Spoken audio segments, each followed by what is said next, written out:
Bien, allí el testimonio del juez, de Axel López, y está con nosotros justamente el doctor Enrique de Rosa, que es psiquiatra y además ha sido perito en varias causas vinculadas con hechos graves como estos, y vamos a pedirle también su perspectiva. Doctor de Rosa, gracias por estar aquí con nosotros. Buen día, doctor. Por invitarme. Buen día. Bueno, son reincidentes, ¿no? Son delincuentes peligrosos, y la decisión de la justicia tiene en cuenta los informes periciales. Bueno, yo creo que parte es lo que comentaba justamente el doctor López. Un primer punto es que la justicia está colapsada. Colapsada significa que el número de causas hace que no se puedan estudiar en detenimiento, y en una de esas a veces se guarda la forma de la causa por encima de entender que por detrás hay víctimas. Los que estamos en el ámbito de la salud, los psiquiatras, los psicólogos y demás, que nos ocupamos más de las víctimas, de hecho esto es lo que hacemos hasta en el ámbito de lo pericial, vemos que en realidad estas causas trasuntan desastres que no solamente tienen que ver con una persona, sino con un círculo de personas, porque acá cuando estamos hablando de una persona asesinada o violada, estamos hablando de toda una familia. Y ahí es donde, en respuesta no se tiene en cuenta, que son casos, concretamente los casos de delitos sexuales, el grado de complejidad es mucho mayor que cualquier otro tipo de delitos, robo o asesinato.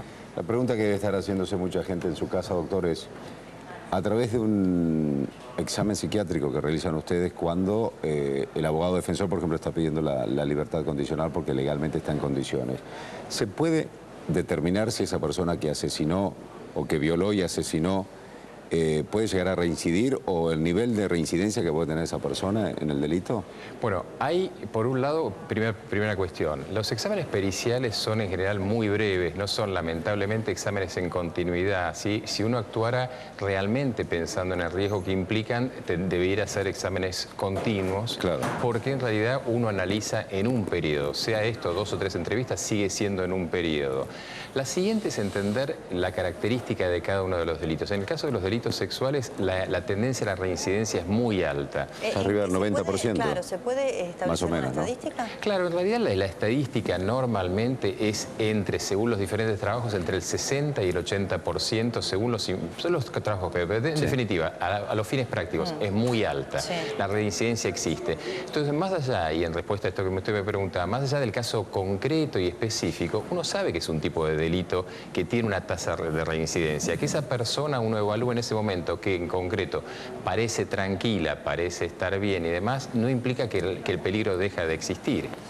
Y en ese caso, me pongo en su lugar, ¿no? Yo digo, entrevisto a esta persona, usted dice, la veo tranquila, pero tengo en mi conciencia que la estadística me indica que hay un 60 o un 80% que dice que puede reincidir, que puede haber otra mujer violada o un chico violado y asesinado, puede haber otra víctima fatal.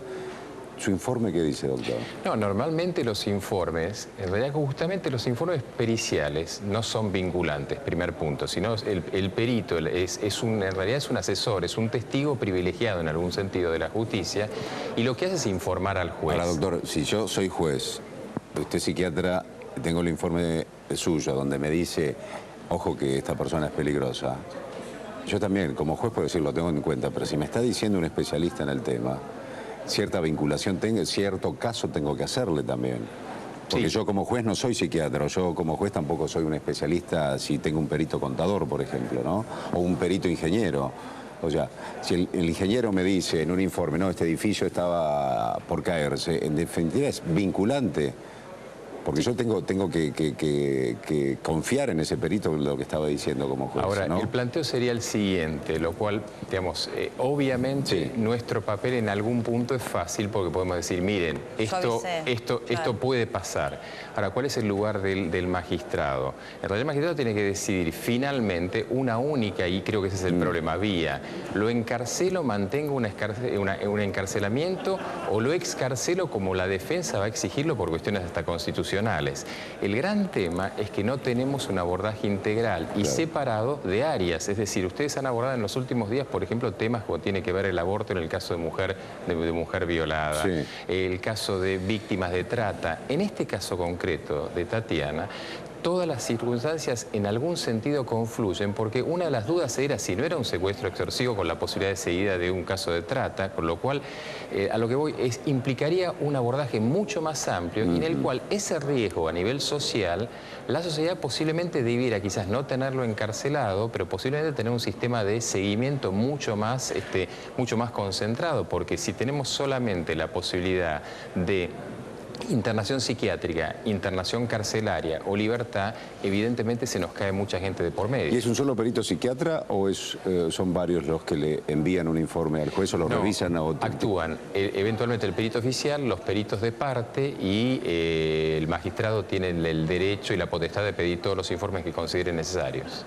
A veces cuando es sentenciado en la primera, que se lo sentencia a 16 años, pide al magistrado que le dé una suerte de tratamiento que lo ayude para recuperarse. ¿Existe algún tipo de tratamiento psiquiátrico que algún violador serial pueda recuperar, por así decirlo? Bueno, ¿Se puede recuperar? La tendencia es imaginar que los seriales no se recuperan, sino que se mantienen en un grado de control.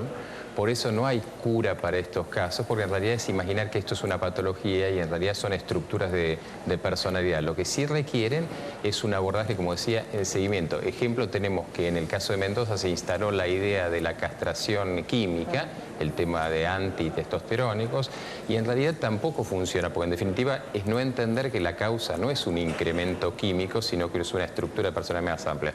Es decir, en respuesta, el tema debiera dársele un lugar que obviamente tiene un costo, pero a mi entender el costo social de todo este tipo de delitos es infinitamente mayor. El tratamiento sería considerar que hay un riesgo social que debiera ser abordado. Doctor, muchísimas gracias por haber estado con nosotros, por permitirnos entender cómo funciona el tema pericial. El doctor Enrique de Rosa es médico psiquiatra y forense. Gracias, doctor. No, gracias a ustedes. Gracias, doctor. Bueno.